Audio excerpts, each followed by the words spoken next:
Bonjour à tous et bienvenue dans notre défi 30 jours. Nous sommes aujourd'hui au dernier jour et nous allons un petit peu faire le bilan de tout ce qui s'est passé durant cette session et ces 30 étapes. Alors nous avons pu percevoir que le changement n'est vraiment pas facile, que pour changer sa manière d'être, il faut vraiment aller chercher au fond de soi-même cette énergie qui nous donne l'envie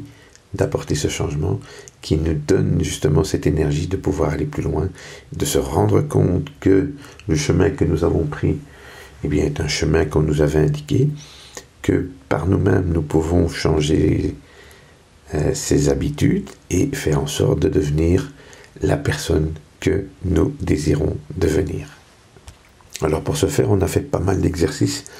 durant ces 30 sessions, où je vous ai fourni beaucoup d'explications sur la gestion des émotions, sur l'instant présent, sur le fait de changer sa chimie pour obtenir ce que l'on voulait, de se rendre compte qu'on avait envie de changer, mais que son cœur n'était pas encore prêt à ce changement, parce qu'on n'y avait pas mis beaucoup d'habitude, et on ne percevait pas l'importance accordée à ce changement pour pouvoir évoluer et devenir cette nouvelle personne. Nous avons également appris à reconnaître nos émotions, à agir au travers d'elles et à comprendre qu'elles nous servaient d'indicateur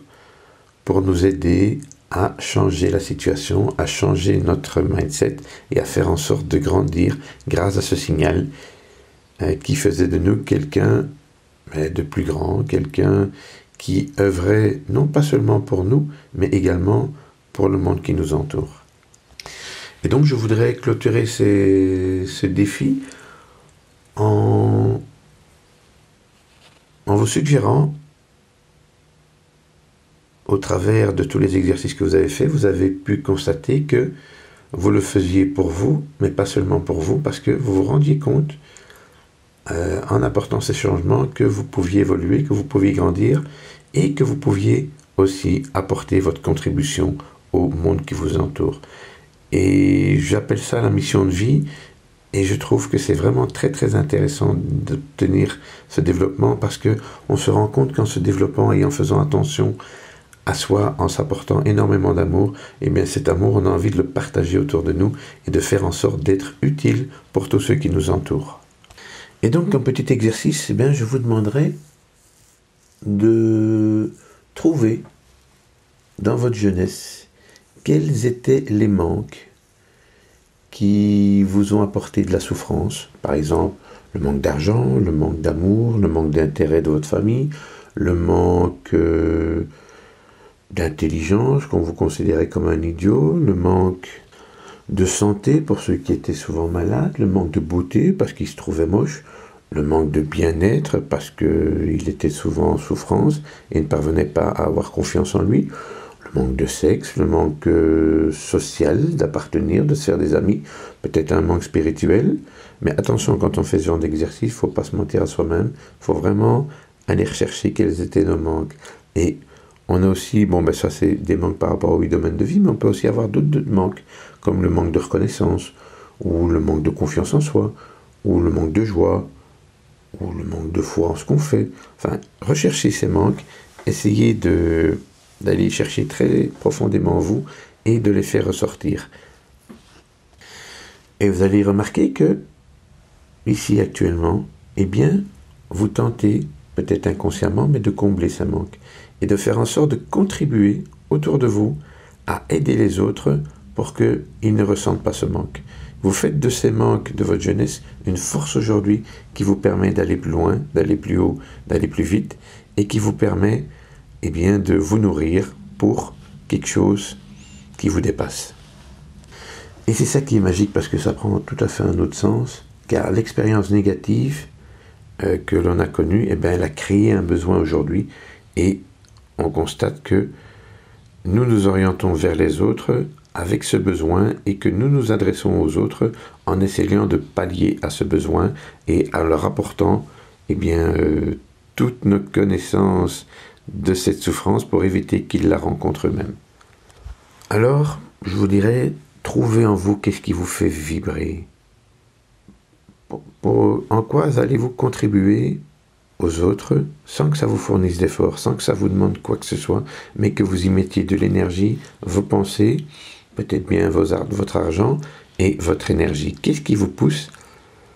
à faire des choses qui ne vous demandent aucun effort? Je vous incite à trouver ça chez vous et à faire en sorte de la mettre en place pour vous donner du sens à votre vie et pour faire en sorte que vous vous sentiez très utile, que ça vous porte, que ça vous nourrisse et que ça vous rende fier de vous. Alors peut-être que vous allez vous dire, oui, mais tout le monde est intéressé par cela, pas que moi, peut-être, mais pas autant que vous, parce que vous y mettez de l'énergie, ça vous coûte aucun effort et c'est vraiment ce que vous voulez faire, être et partager avec les autres. Alors pour vraiment bien résumer tout cela, je vous dirais, imaginez que vous êtes au dernier jour de votre vie et quel message avez-vous envie de passer autour de vous? Un message qui nous permettrait de se souvenir de vous, mais surtout de vos actions et de ce que vous avez apporté autour de vous. Alors faites le jeu, ça vaut la peine. Et n'hésitez pas à me commenter cela dans la vidéo ou de m'appeler ou de faire en sorte de communiquer cette information pour qu'un plus grand nombre d'entre nous puissent être au courant de ce que vous désirez apporter aux autres. Alors pour ma part, je suis très content d'être arrivé au bout de ces 30 jours. Si vous avez suivi cette formation à votre rythme, vous ne devez peut-être pas le faire tous les jours, mais que vous avez fait les 30 étapes, eh bien, je vous félicite. Vous avez remarqué que le changement est possible. Si vous êtes arrivé à suivre pendant 30 jours, c'est que quelque chose de plus grand que vous pousse à continuer parce que vous avez découvert que ce changement vous était salutaire, que ça vous apportait une énergie de dingue quand vous le faisiez correctement et que vous pouvez aller beaucoup plus loin et que vous pouvez devenir cette personne que vous avez envie d'être. Alors je vous remercie énormément de m'avoir suivi, d'avoir écouté durant ces 30 jours. Revenez vers moi, je vous offre un coaching gratuit si vous voulez par exemple développer votre mission de vie, que ça prenne 1, 2, 4 séances, peu importe, j'ai vraiment à cœur de vous aider, j'ai vraiment à cœur de vous donner tout ce que je connais. Et comme vous avez fait de l'effort d'arriver au bout de ces 30 jours, eh bien, je suis disponible. Contactez-moi, je suis là pour ça. Un tout grand merci à vous, une belle continuation, et je ferai encore sûrement ce genre de défi dans l'avenir. Soyez convaincus que vous avez pris la bonne décision, parce que vous ne pouvez que vous féliciter du changement que vous vous apportez. Mille merci à vous, belle journée.